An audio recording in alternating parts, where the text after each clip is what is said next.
Working long hours is a way of life in Japan, so much so that some occasionally die from it. Karoshi is a term that means death by overwork. So why are people working so hard, and can it be fixed?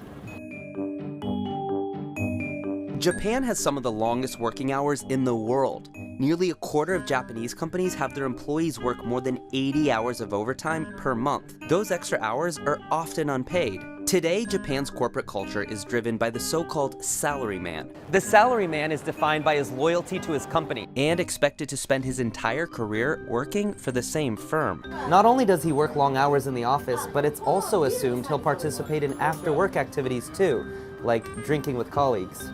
And they're not taking enough time off. In 2017, one survey found that despite being entitled to 20 days off per year, Japanese workers left 10 of those days unused, topping every other country in the survey. You don't have to be in the confines of corporate walls to feel the impact of its work culture. It's 3 a.m. Thursday morning right now in Tokyo.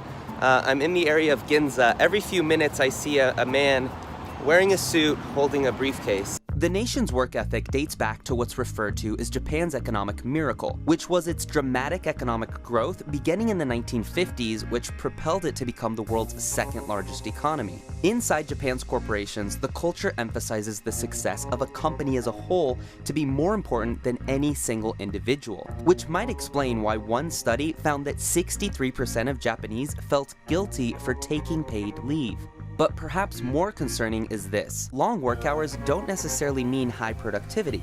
In fact, Japan has the lowest productivity amongst the G7 nations. Earlier I mentioned the term karoshi. It means death by overwork. It's legally recognized by the government and usually is marked by a heart attack, stroke, or suicide due to stress. There's hundreds of cases of karoshi reported annually, although some argue these cases are underreported and that the real number could exceed that by up to 10 times.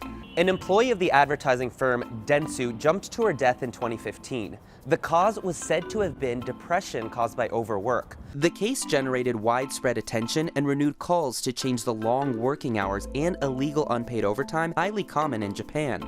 The firm was fined for violating labor standards because she was reportedly forced to work more than 100 hours of overtime per month. The company's CEO even resigned over the controversy. After the death, Dentsu made some changes within the company.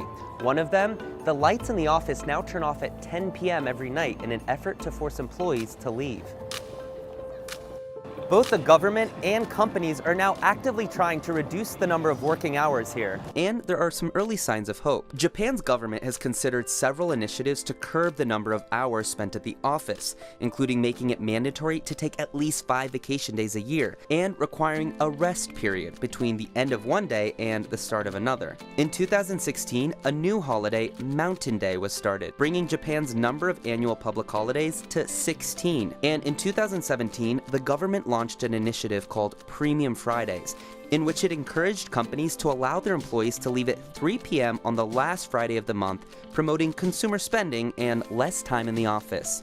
But one study found that less than 4% of employees in Japan actually left early on the first Premium Friday, which is why, despite these initiatives, a cultural challenge still looms. Since Japan's culture emphasizes the group over the individual, well, no one wants to be the first one to leave the office. And there's another reason that there's pressure on people to work hard.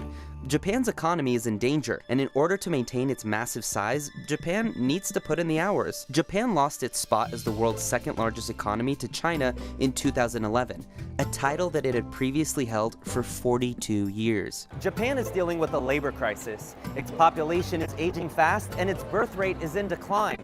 That means its total population is going down. And in the next 50 years, it's projected to shrink by nearly a third. The population is expected to go from 127 million in 2015 to just 88 million by 2065. There's 2 likely ways that a nation can compensate for the labor shortage: immigrants or robots. Japan has always been less inclined to accept immigrants.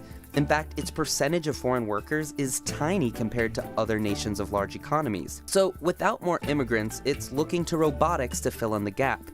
Its robotics industry has spanned from hospitality to manufacturing, and now even reaching farms by creating robots that milk cows.